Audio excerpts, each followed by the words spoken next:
Pick is in. The Green Bay Packers are selecting a wide receiver, and it's Matthew Golden. First round? Matthew Golden, Texas wide receiver, in the first round, breaking all trends. Aaron Rodgers never got a first-round wide receiver, Sam. Never got any good wide receivers.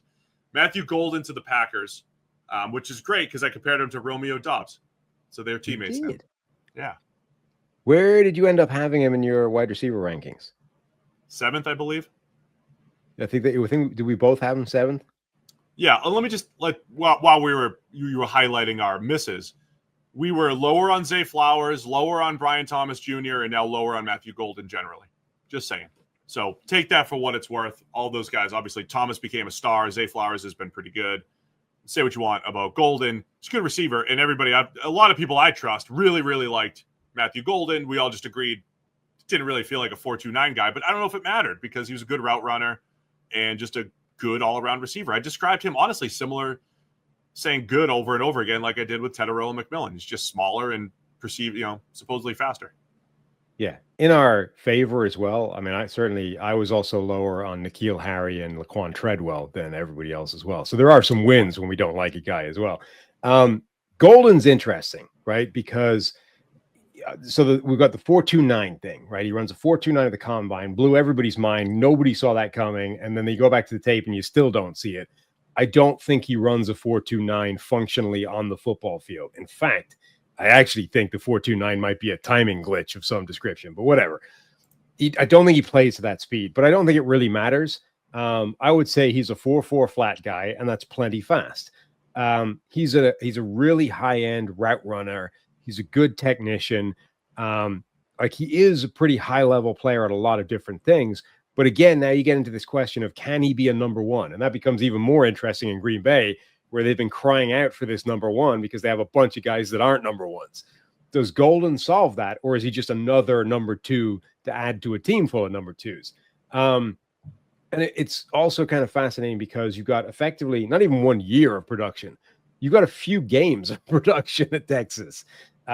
He started off the season, and Isaiah Bond was Texas's primary receiver.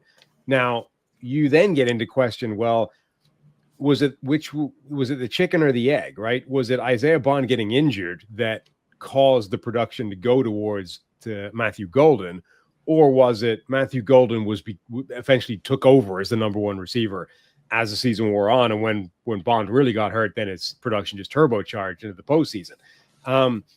But either way, in this world again, where when you're drafting these guys in the first round, you want to see various boxes ticked.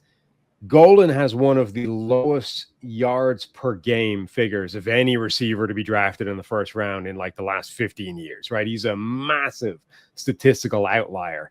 But you can see the route running chops. You can see the growth in his college career. He was much better visibly, just the tape was so much better at Texas than it was at Houston before that. And you can see those incredible games against the best competition, right? The college football playoffs, Georgia, Arizona State, where he did cook. Like those were his best games. So I think he's fascinating because there's so much to be worried about, but I think he absolutely has high-end upside.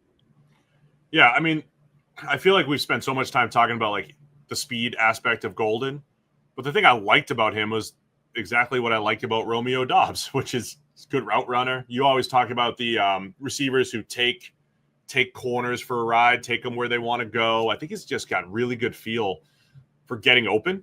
It's a great receiver trait. Think he could do it from tight alignments, from outside alignments. Catches the ball all right.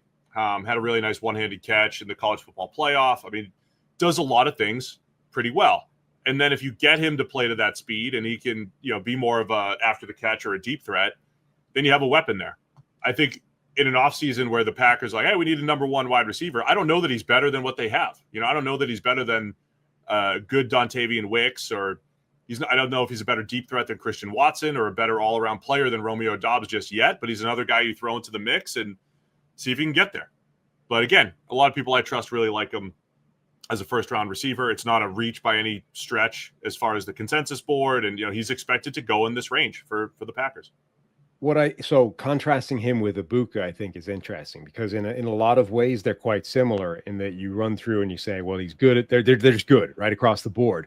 But I do think that Golden's ceiling is higher than Ibuka's. Like, I think that there's a world where Golden becomes a true number one X receiver that can do everything and move all across the formation and be everything and win against one-on-one man coverage on the outside. I think he has a higher ceiling than Ibuka, but I also think he has a lower floor because I don't think he's consistently been as good as Ibuka. So they're kind of interesting contrast because I think in a lot of the descriptors will be the same, but I do think there's a much broader range of outcomes for Golden than there is for Ibuka. Thanks for watching all the way to the end of our video. For more great content, click here to subscribe and here to watch another video. We'll see you again soon.